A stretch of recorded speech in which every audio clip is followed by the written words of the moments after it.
मोदी मोदी मोदी मोदी कहते हैं। भाई मैंने अंधभक्तों की सुनी भाई, वो कहते हैं अगर ये 500 में भी तेल बेचेगा फिर भी मोदी जी आएंगे।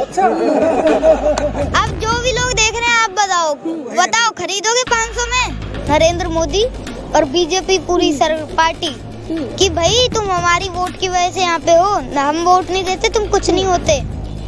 लोकतंत्र है ये। अगर तुम पे किसी बड़े उद्योगपति का प्रेशर है तो पूरे हमें बताओ, पूरा देश तुम्हारे साथ है।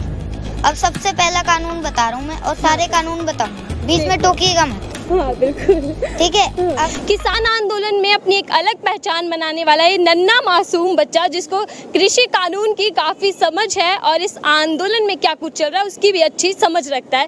अंगद जी हमारे साथ हैं। सबसे पहले तो आपको बधाई कि आप घर पहुंच गए, घर घर पहुंच गए, सबके दिलों में आप पहुंच गए। बहुत बहुत धन्यवाद आपका।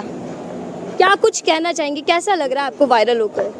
मुझे अच्छा लग रहा है। मैं जो पीढ़ी आएगी नई उसको सिखा पाऊंगा कि क्या सही है क्या गलत है। इसलिए इस सरकार को वोट मत दीजिएगा, ये किसानों के साथ अन्याय करती है। अन्याय सिर्फ किसानों के साथ कर रही है और किसी के साथ भी? और भी साथ है। अगर ये कानून हो जाएंगे लागू तो इसमें दुनिया का जो लोग हैं उनका भी, आम आदमी है उसको भी नुकसान होगा। कैसे नुकसान होगा? ये देखिए जो मैं आपको कानून बताता हूँ उसमें आपको बताऊँ। देखिए जो सबसे पहला कानून है वो है मंडी को लेकर, जो दूसरा कानून है वो स्टोरेज का, और जो तीसरा कानून है वो कॉन्ट्रैक्ट फार्मिंग को लेकर। अब सबसे पहला कानून बता रहा हूँ मैं और सारे कानून बताऊंगा, बीच में टोकिएगा मत। हाँ बिल्कुल। ठीक है। अब देखिए जो सबसे पहला कानून है वो मंडी को लेकर है। तो इसमें देखिए इन्होंने कहा है कि ऑल ओवर इंडिया में आप कहीं भी अपनी फसल बेच सकते हो जहाँ पे आपको सही रेट मिले।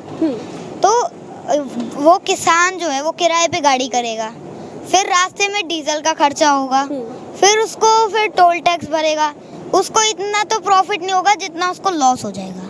इसलिए ये कानून गलत है। इसलिए चाहिए कि जो पास की मंडी है उसको मजबूत करें जिससे किसान चिंतित ना रहे और एमएसपी की गारंटी दे। अब दूसरा कानून बताता हूँ मैं आपको। दूसरा कानून है स्टोरेज को लेकर। स्टोरेज जैसे पहले लिमिट थी कि आप इतनी स्टोर कर सकते हो, इससे ज़्यादा नहीं कर सकते।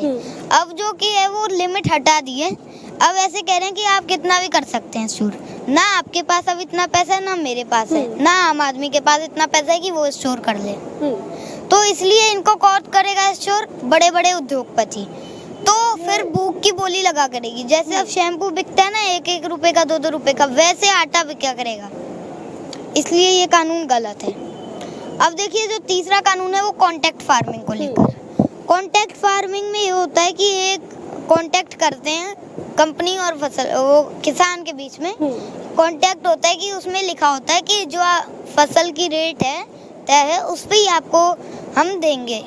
ठीक है। अब जो कॉन्ट्रैक्ट फार्मिंग नहीं करना चाहता किसान तो उसकी जो फसल का रेट है उसकी क्या गारंटी है, उसकी रेट की क्या गारंटी है। इसलिए ये कानून गलत है और इस एमएसपी की गारंटी चाहिए। अगर एमएसपी की गारंटी होगी तो फिर उसको भी कोई चिंता नहीं होगी, वो भी आराम से रह सकेगा।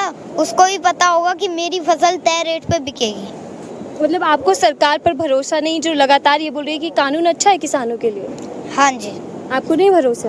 बिल्कुल भरोसा नहीं है। देखिए मैं आपको एक एग्जांपल देता हूँ। मान लो मैं आपको एक टॉफी दे रहा हूँ, आपको नहीं चाहिए, आप कह रहे हो मुझे नहीं चाहिए, पर मैं जबरदस्ती दे रहा हूँ। नहीं आपको लेनी पड़ेगी।